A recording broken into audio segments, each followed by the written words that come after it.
Hello, friends. Today we're going to learn a tool that we can use when we're not sure of a meaning of a word as we read.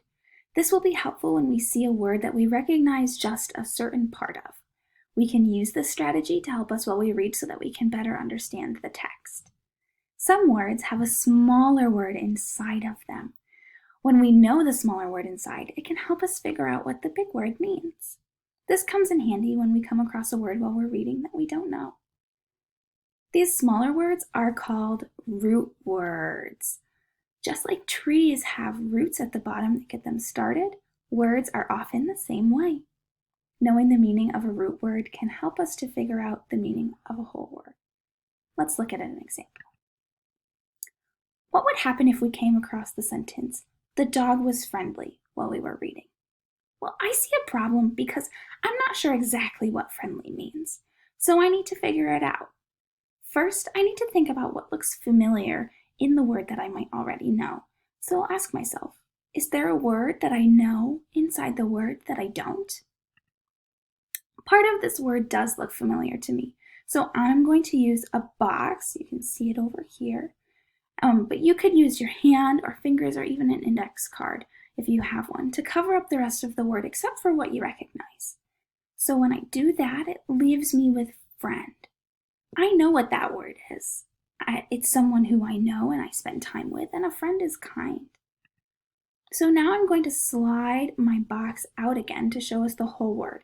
While I do this, I have to remember what I thought about the word friend. So now that I have the whole word again, I can use the meaning of friend to help me decide what it means in our sentence. I think that it means acting like a friend would.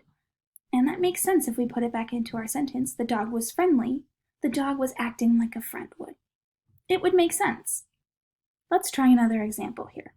Make sure that you're using your hand or your index card to cover up the parts of the words with me. So take the word additional. This word has two parts that can help us figure out the meaning. But first, I need to ask myself, is there a word inside that I know?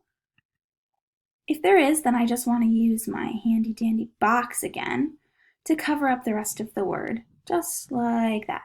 So when I do that, it leaves me with the word add. Then I need to ask myself what that word means. Take a minute, pause the video, and tell yourself what you think the word means. Then restart the video. Thanks to our math classes, I know that when I say add, it is putting things together to make something bigger. Now, if I slide my box over a little bit again, I'll find that there's actually another word that I know. I can see the word addition, which I know again in math as the process of adding things to what's already there. So I need to keep those meanings in mind as I slide my box back out one more time to show me the whole word. We already have said that add and addition have to do with putting things together and having more than one.